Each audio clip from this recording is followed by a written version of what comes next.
Number 10. Air Jordans were once banned from the NBA. Air Jordan was born in 1985 and is still one of the best all-time basketball sneakers. They are growing bigger year after year. However, the start was not that easy. The sneakers during that time were mostly white, and the players were told to wear shoes, which matched their uniforms and the shoes of their teammates. The early Air Jordans came in black and red combinations, which were not liked by former NBA Commissioner David Stern because they were matching with Chicago Bulls uniform.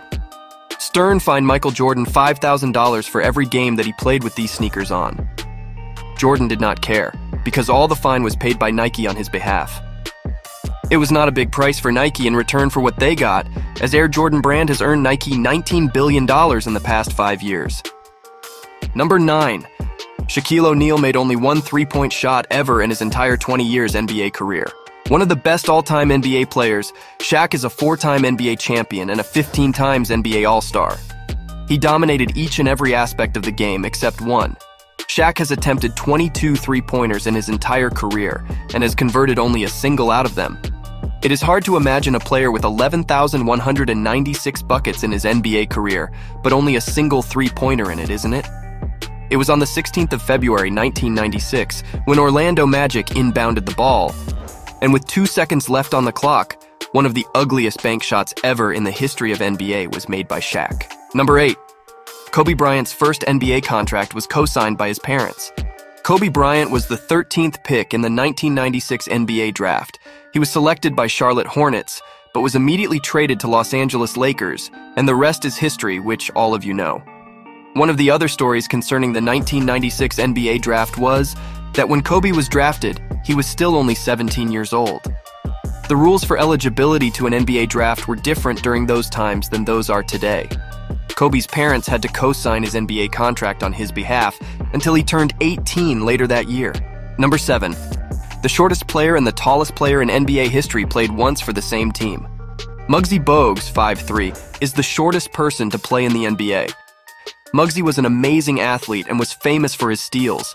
He was so small that in one of the plays, he even went through the legs of a player. He was an underrated shot blocker.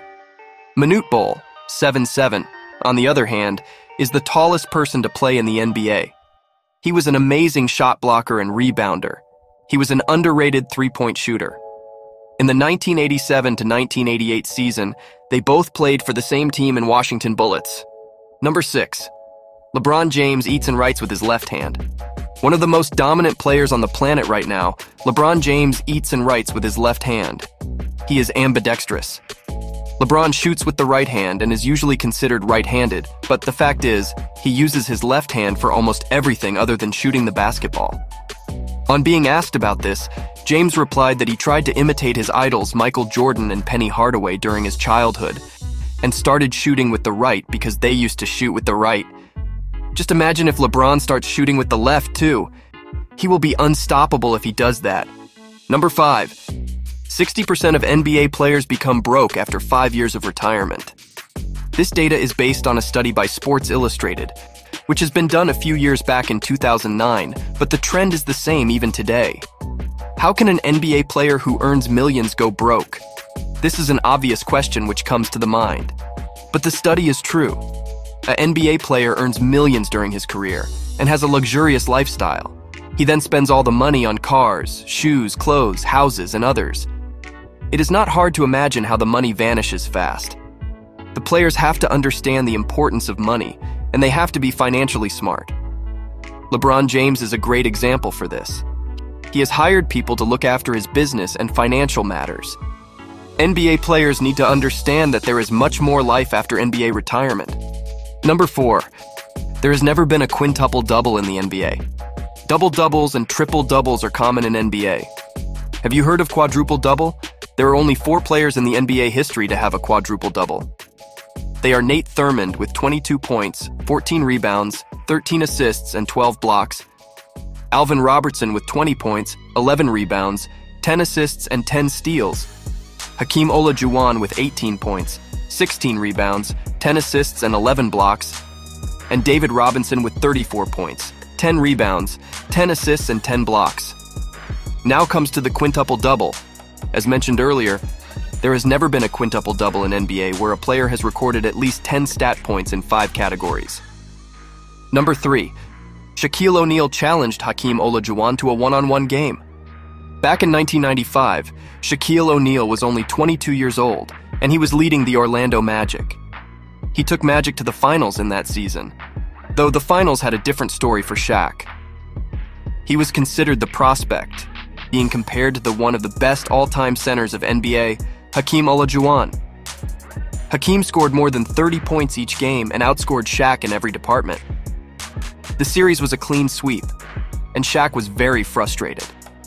Shaq was so pissed at Hakeem that he sent a note to Hakeem after the finals ended, challenging him for a one-on-one. So the Taco Bell one-on-one challenge was due, and even the commercial of it came out. Number 2. The shortest player in NBA history, Muggsy Bogues, blocked 39 shots. Tyrone Muggsy Bogues is the shortest player in the NBA history. Just imagine a basketball player with the height 5'3" and making it into the NBA. This is not a normal story. This is an extraordinary story of an extraordinary man. Muggsy Bogues faced criticism about his height at each and every phase of his life, but he never gave up. He worked effortlessly and made it to the NBA.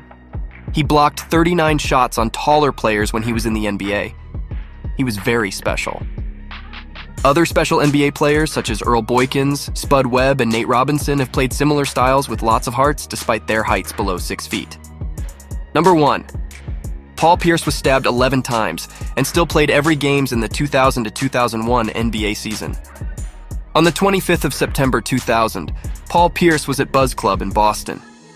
It was late in the night, and unfortunately, Paul was at a wrong place at the wrong time. He tried to stop a fight which took place in the club and was stabbed 11 times. He was stabbed in the face, neck, and back. Somebody even smashed a bottle on his head. His former teammate, Tony Batty, rushed him to the hospital and saved his life. He had to undergo a lung surgery. Remarkably, he was back on his feet 3 days later after the surgery on his own. He soon came back to the NBA court and started shooting. One of the craziest things was that he played the entire 82 games in the 2000 to 2001 NBA season and was the only Boston Celtics player to start all the 82 games in that season. For a person who was stabbed 11 times, this just seems impossible. This was because he was mentally very, very tough. He was very dedicated to his team in basketball. Which is the most interesting NBA story for you? Share your comments below.